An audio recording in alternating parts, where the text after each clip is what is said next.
up, viewers? Chessbricks here, and today I have my second ever tips and tricks video on the channel, and I would ask you right now to please drop a like on this video and consider subscribing, as this video took me a long time to prepare and present.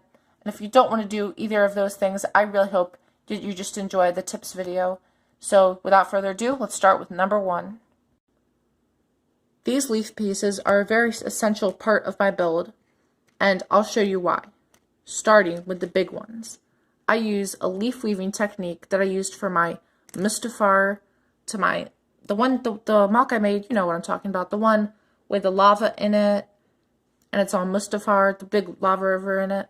I don't know what I'm talking about, so I'm just going to put a card right up there. You can click on to go see it when you're done watching this if you want.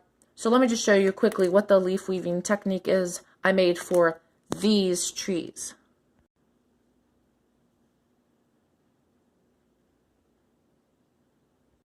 So basically for this technique, you're going to want to get, like, I don't know, maybe start with like 8. I'm not going to use 8. I'm just going to use 2 for now. You get them together and you slide one in and then lock it. And that makes, you keep doing it, it becomes circular and you can make it into like a tree or a pine tree. That's why I like using these leaf pieces, and that's why they're so underrated. I don't see anyone in the LEGO community use this technique, which is a shame to me because I love it so much. And you're going to see me a lot, since I'm new to this, you're going to see me putting this technique in a lot of my mocks coming soon. And now for the smaller pieces, I used a technique, let me show you it. This for my Mustafar mock. I made it's like a triangular sort of bush. Made a custom bush. I think it's really cool. And if you don't know how to make it, let me just show you how really quickly. So what you want to do is get 2 of these, and you'll need 3 for this. Get them like that. Stick them on. For the last one, you need to adjust them a little bit to fit this one onto that. And there you have it. There's your triangular bush. So enough of me ranting about these pieces, and let's go to number 2.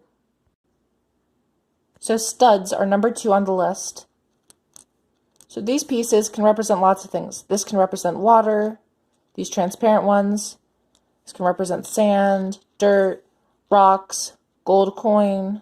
I think that's really cool, the gold coin one. And these are more rocks. This can show like moss or something on your mocks. These pieces in general give lots of detail to your mocks. And whenever I do a mock, I try to slap a bunch of them onto it to make it, give it a little bit more depth and detail to it. And I think you should too.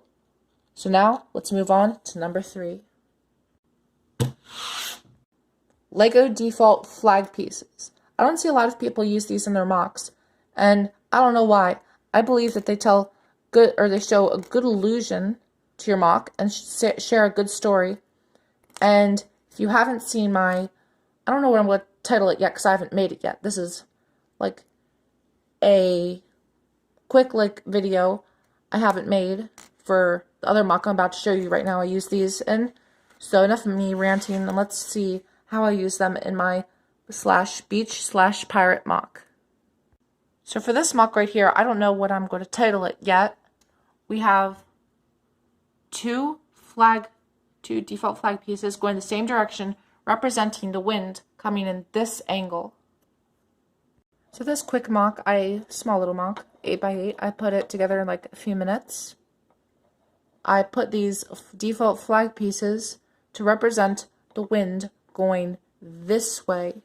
And I also used these wedges, cheese slopes, whatever you want to call them, also representing the wind going this way, which gives an effect. Gives a cool effect, like as if it were a windy day and the wind was going this way.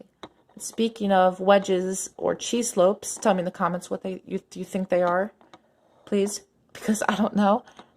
So for these, speaking of these, that brings us to number 4. These are called wedges or cheese slopes. These can represent lots of things, like these 2 right here. These 3 could represent water.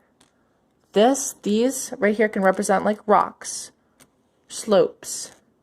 This can represent like patches of snow.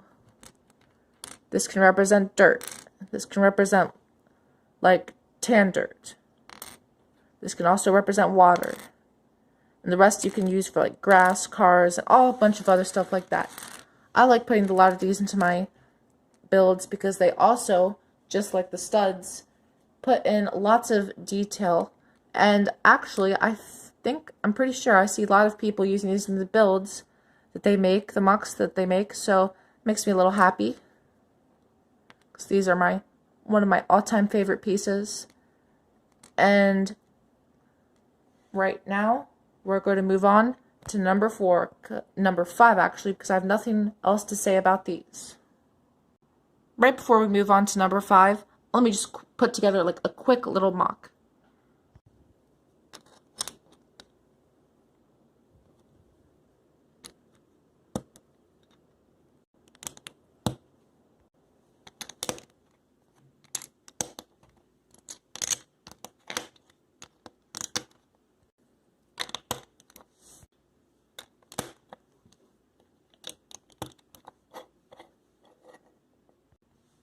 So you'll see why I put this together in a few moments.